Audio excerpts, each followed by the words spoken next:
ఓం వసుదేవసుతం దేవం కంసచాణూరమర్దనం దేవకీ పరమానందం కృష్ణం వందే జగద్గురుం. ఓం శ్రీ రాధాకృష్ణాభ్యాం నమ. కృష్ణం వందే జగద్గురుం, అర్జునం వందే జగదేక వీరం.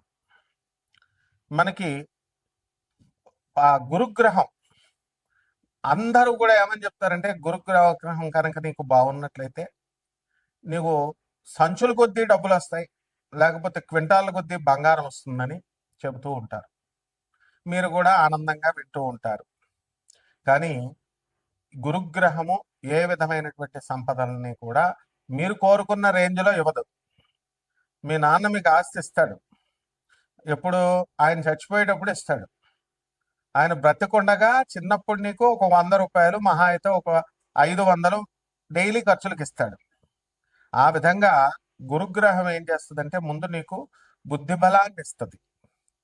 అంతే తప్ప ఇట్లా సొల్లు కబుర్లు చెప్పేటటువంటి పండితులు అవనియండి, సొల్లు కబుర్లు చెప్పేటటువంటి జ్యోతిష్కులు అవనియండి, వీళ్ళని ఎట్టి పరిస్థితుల్లో వీళ్ళని రాహు కబళించినప్పుడు, కలిపురుషుడు దూరేసినప్పుడు అవతల వాళ్ళని ప్రలోభ పెట్టడానికి చెప్తూ ఉంటారు. ఇది గురువు యొక్క పని కాదు. వాళ్ళకే ఫస్ట్ గురువు అనుగ్రహం లేదంటూ ఇలా చెప్తున్నటువంటి వాళ్ళు.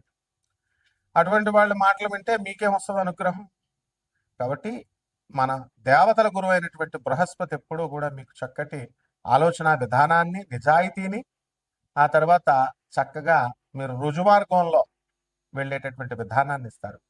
ఇప్పుడు మంగళికి డబ్బులు ఇచ్చారంటూ మంగళిని బ్యాడ్ పాపులర్ చేశారు. ఆమె తీసుకుందో లేదో తర్వాత సంగతి, ఆమె ప్రమేయం ఉందో లేదో తర్వాత సంగతి.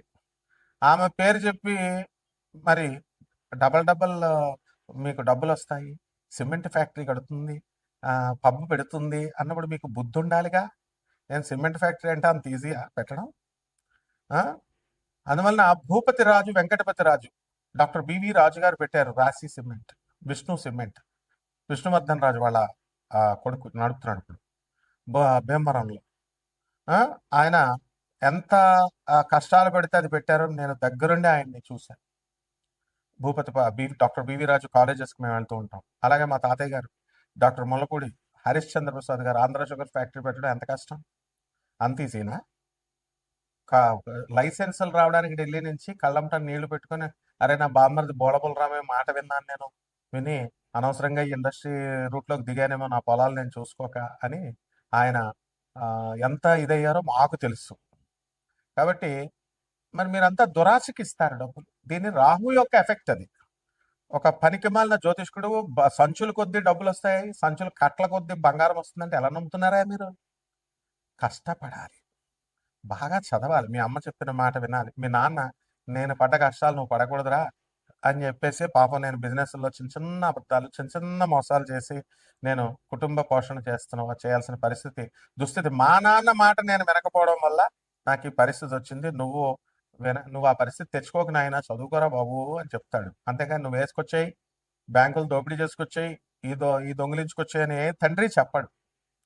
కాబట్టి ఇదంతా కూడా ఆ గురువు పక్కన రాహుగాళ్ళు ఇలాంటి వాళ్ళు ఉంటారనమాట.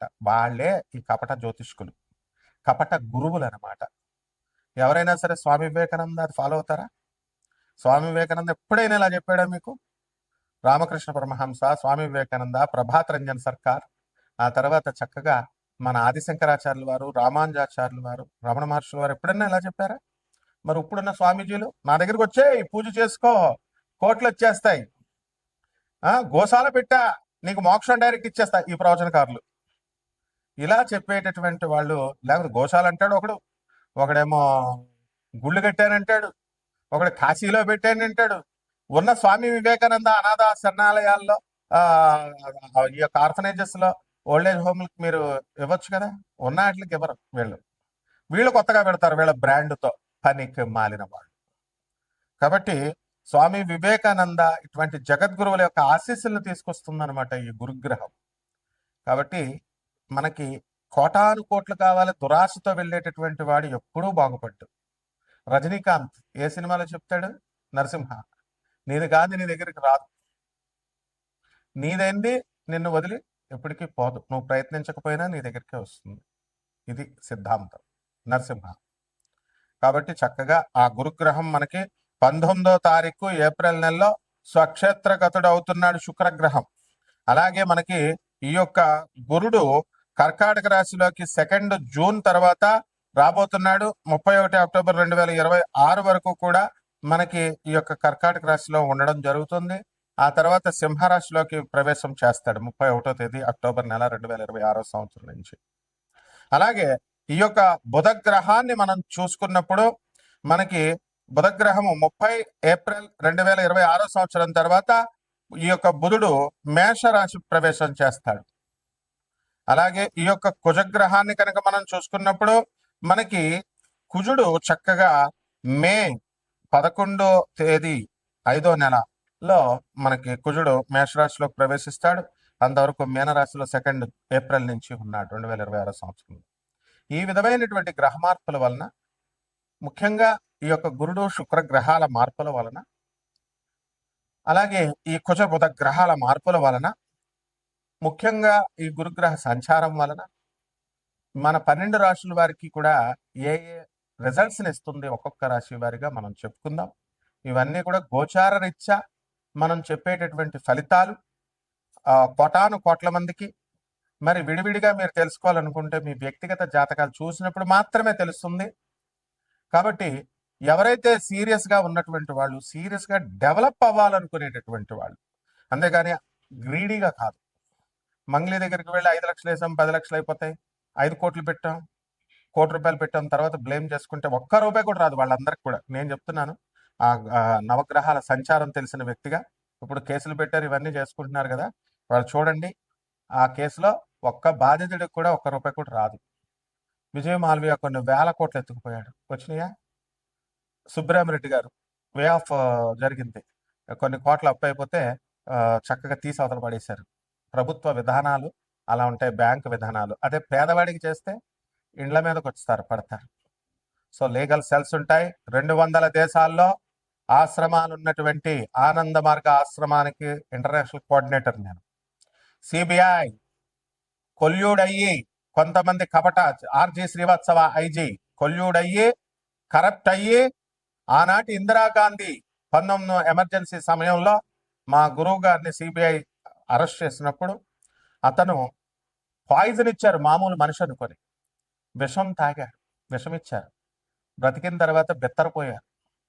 బెత్తరపోయిన తర్వాత ఆయన సాక్షాత్తు శివసంభూతుడని తెలుసుకొని అదే ఐజీ శ్రీవాత్సవ ఆయన పాదాల మీద పడి క్షమాపణ అడిగి ఈ రోజున మాకు ఆనంద్ నగర్ జార్ఖండ్ లో Singhbhum first landscape on the earth అని అక్కడ ఆయన సన్యాస దీక్ష తీసుకున్నాడు మా గురుగారి దగ్గర. ఇప్పుడు కూడా సర్వ్ చేసుకుంటున్నాడు. సో సింగభూమి జార్ఖండే first landscape on the earth అని geological survey of India geological evidences ఉండగా, అలాగే ఎన్జిఆర్ఐ ఇవన్నీ కూడా సెంట్రల్ గవర్నమెంట్ ఎవిడెన్సెస్ ఉండగా బుద్ధి లేదా ప్రవచనకారులకి? బుద్ధి లేదా మీకు అందరికీ? చెప్పేటటువంటి వాళ్ళు యూట్యూబ్ కి మైథలాజికల్ స్టోరీ లాగా చెప్తారు. ఏది ఈ యొక్క ఏమిటది కల్కి పుడతాడు, ఏమిట ఆ ప్లేస్ ఏమిటి? కల్కి పుడతాడు శంబాలా నగరం. రిపీట్, కల్కి పుడతాడు, అది శంబాలా నగరం అని ఒక మైథలాజికల్ స్టోరీ లాగా. అదేదో ఎక్కడో ఉంటది, అది హిమాలయ పర్వతాల తర్వాత ఎక్కడో ఉంటది, మానవులు వెళ్ళలేరు. ఏంటి సొల్లు కబుర్లు చెప్పాను నేను. First landscape on the earth Singhbhum, refer చేసుకోండి గూగుల్. జార్ఖండ్ ఇండియా, అది భూభాగం అని చెప్పి జియోలాజికల్ ఎవిడెన్సెస్ చెప్తుంటే మళ్ళీ మీరు ఇది చేస్తున్నారు. ఏం do you want me to file the cases against all such YouTubers? ఎందుకు చరిత్రను మారుస్తున్నారు మీరు? అలాగే రాముడు అయోధ్యలోనే పుట్టాడు. మైథలాజికల్ స్టోరీ రామాయణం కావ్యం అని చెప్పడానికి మీకు ఎవరిచ్చారు అధికారం? మరి పని పడలేక అయోధ్యలో రామాలయం కట్టారు, పని పడలేక భక్తులందరూ రాముల వారి దగ్గరికి వెళ్తున్నారు. అలాగే మధురాలో కృష్ణుడు పుట్టాడు, దట్స్ ఆల్. మళ్ళీ కృష్ణుడు మైథలాజికల్ స్టోరీ భాగవతం అబద్ధం, భగవద్గీత అబద్ధం అంటూ కొంతమంది యూట్యూబర్లు రా మీరంతా. యూట్యూబర్లు మీరు ఉపాసకులు అవుతారా? మీరు భక్తులు అవుతారా? స్వామి వివేకానంద శిష్యులా మీరు? గురు పరంపర నుంచి వచ్చినటువంటి వాడిని నేను చెప్తున్నాను. రాముడు గురువు, రాముడు అయోధ్యలోనే పుట్టాడు, అదే సాకేతం. మధురలో కృష్ణుడు పుట్టాడు, అదే గోలోకం. రామాయణం అనేటటువంటిది కల్పితం కాదు, భాగవతం అనేటటువంటిది కల్పితం కాదు, కురుక్షేత్రం అనేటటువంటిది కల్పితం కాదు. యక్షిణీల గురించి మీకేం తెలుసురా? యక్షిణీల గురించి చెప్తున్నారు. ఒక ఆర్గనైజ్డ్ గా, ఒక గౌరవప్రదంగా నేను చెప్పుకొస్తే వేరే ఛానల్ వాళ్ళు వేరే గొట్టంగాళ్ళని చిన్న చిన్న వాళ్ళని పెట్టి యక్షిణీలు గురించి మీకు తెలిసినట్టు చెప్తున్నారు. మీరు ఉపాసన చేయలేదంటూనే మీకేం తెలుసు అసలు? ఎందుకు? How do you degrade the Hindu goddesses? So ఇవన్నీ కూడా మీరు చెప్పడం వల్ల, దురాశాపరులైనటువంటి ఈ జనం చూడడం వల్ల ఏమవుతుందంటే ఈ యొక్క మీకు రిజల్ట్స్ రావు. గురుగ్రహం చేసేది అదే, నిజమైనటువంటి జ్ఞానాన్ని చెప్పడం. గురు పరంపర అంటే ఆజ్ఞాపించాలా గురువు, ఆదేశ్ గురు దత్తాత్రేయుడు ఆదేశిస్తాడు. It's an order. ఆది శంకరాచార్యులు ఆది గురువు ఏమంటాడు? నా గురో రధికం, నా గురో రధికం, నా గురో రధికం ఇది శివ శాసనత. శివుడు శాసించాడు. ఇదేమన్నా రాజకీయ నాయకులు, సీఎంలు, పిఎంలు అనుకుంటున్నారు చెప్పడానికి. దిస్ ఇస్ ఆర్డర్, గురువు ఆర్డర్. కాబట్టి ఇక నుంచి ఎటువంటి మైథలాజికల్ స్టోరీస్ లాగా ఎవరు కూడా చెప్పకూడదు. అలా కనుక చెప్పినట్లయితే తప్పకుండా లీగల్ ప్రొసీడింగ్స్ కి వెళ్తాం. ఇదే గురుగ్రహం చేసేటటువంటి. అంతేగాని బస్తాలు బస్తాలు డబ్బులు మీకు ఇచ్చేది, బస్తాలు బస్తాలు మీకు డబ్బుల్ని ఇవ్వదు. జ్ఞానాన్ని ఇస్తుంది, మంచి గురువుల్ని ఇస్తుంది, మంచి స్నేహితుల్ని ఇస్తుంది, నిజాయితీ పరులుగా ఉన్నటువంటి వాళ్ళని చేత మీకు కల్పించి యథార్థ భక్తిని, నిజ భక్తిని మీకు కల్పిస్తుంది. ఇక 12 రాశుల వారికి ఒక్కొక్క రాశి వారిగా మీకు ఏమేం ఫలితాలు ఇస్తుందో ఈ వీడియోలో చూద్దాం. కర్కాటక రాశి. ఈ కర్కాటక రాశి వారికి అందరికీ కూడా అష్టమంలో ఉన్నటువంటి రాహుగ్రహ ప్రభావం వలన విపరీతమైనటువంటి మనశ్శాంతి లోపము అనేటటువంటిది జరుగుతుంది. మిమ్మల్ని అందరినీ కూడా కన్ఫ్యూజన్ లో పెట్టేటటువంటి వాళ్ళు మీకు పరిచయం అవుతా ఉంటారు. మీ ఫ్రెండ్స్ కూడా మీరు సెలెక్టివ్ గా చేసుకోవాలి.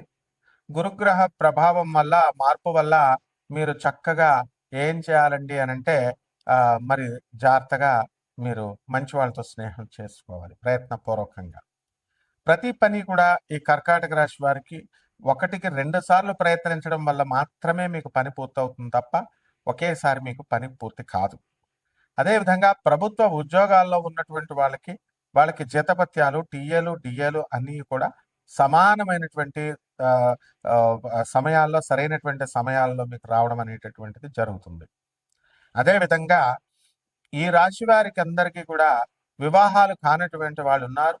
అటువంటి వాళ్ళు వివాహ ప్రయత్నాలు చేస్తున్నారు.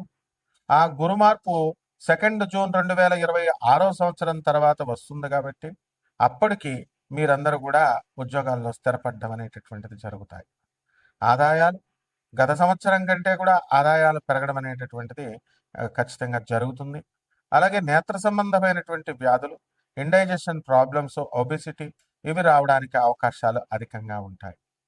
ఇక ఈ యొక్క విద్యార్థులను మనం తీసుకున్నప్పుడు ఈ విద్యార్థులందరూ కూడా చదువుల్లో కొంచెం డల్ అవ్వడం అనేటటువంటిది జరుగుతుంది వ్యయ గురువు యొక్క ప్రభావం వలన. అలాగే మీరు పెట్టేటటువంటి షూరిటీలు కానీ, సంతకాలు కానీ అవన్నీ కూడా మీకు మెడకు చుట్టుకోవడం అనేటటువంటిది జరుగుతుంది. కాబట్టి ఈ రాశి వారికి అందరికీ కూడా చక్కగా మీరు అనుకున్న పనులు అనుకున్నట్లు జరుగుతాయి. కానీ మొదటి ప్రయత్నంలో మీరు జరగకపోవడం వల్ల అనేకమైనటువంటి ప్రయత్నాలు మీరు చేయాలి. అయితే ఈ లోపలనే ప్రయత్నాలు చేయకుండా ఆపేస్తారు. దాని ద్వారా విజయం మీకు దూరం అవుతుంది. ఆ విధంగా చేపల రొయ్యల చెరువులు వ్యాపారాలు చేస్తున్నటువంటి వాళ్ళకి ఇవన్నీ కూడా చాలా బ్రహ్మాండంగా లాభాల్లోకి మీరు రావడం అనేటటువంటివి జరుగుతాయి. అలాగే హార్టికల్చర్, అగ్రికల్చర్ ఇవన్నీ కూడా బిజినెస్లు చేస్తున్నటువంటి వాళ్ళు, ఫర్టిలైజర్స్, వ్యవసాయ సంబంధమైనటువంటి ప్రొడక్ట్స్ అమ్మేటటువంటి వాళ్ళందరూ కూడా మీకు బ్రహ్మాండంగా సక్సెస్ఫుల్గా బిజినెస్ రన్ చేస్తారు. ప్రభుత్వ ఉద్యోగాలు, అగ్రికల్చరల్ ఆఫీసర్లుగా, వెటనరీ డాక్టర్లుగా ఉన్నటువంటి వాళ్ళు కూడా, ఇతర ప్రభుత్వ శాఖల్లో ఉన్నటువంటి వాళ్ళు కూడా లాభాల కోసం వ్యాపారాలు, కొత్త కొత్త వ్యాపారాలు చేస్తారు. బుటిక్లని ఇవన్నీ పెట్టి బాగానే ఉంది. కానీ అవన్నీ కూడా మీకు విజయాన్ని ఇస్తాయా, సాధిస్తాయా? మీరు పెట్టే దురాశ అనేటటువంటిది ఉండకుండా మీరు కంటెంటెడ్గా ఉంటూ మీరు చేసేటటువంటి ప్రతి పని సక్సెస్ అవుతుంది. కానీ ప్రతి ఒక్కళ్ళు కూడా మనము దురాశతోనే మనం పెద్ద పెద్ద వ్యాపారాలు అవ్వాలనేటటువంటి ఉద్దేశంతో మనం చేయడం అనేటటువంటివి జరుగుతాయి. కాబట్టి ఈ రకంగా కాకుండా మనం అందరం కూడా చక్కగా మనం చేసుకోవాల్సినటువంటి అవసరం ఉంది. దీనికోసం కొన్ని పరిష్కారాలు చేసుకోండి. పరిష్కారాలు ఏవో మీరు బస్తాలు వచ్చేస్తాయని కాదు. రాహు జపం చేసుకోండి, రాహు స్తోత్రాలు చదవండి. రాహు కిలోంపావు మినుముల్ని ఆవుపేట రంగు ఉన్నటువంటి వస్త్రాల నుంచి పేద బ్రాహ్మడికి దానం చేసుకోండి. ఈ యొక్క అలాగే దుర్గాదేవి యొక్క మంత్ర జపం చేసుకోండి. కిలోంపావు మినుములు దానం చేసుకోండి. అమ్మవారికి కుంకుమార్చన ఇవన్నీ చేసుకోవడం ద్వారా బ్రహ్మాండంగా ఉంటుంది. శుభమస్తు.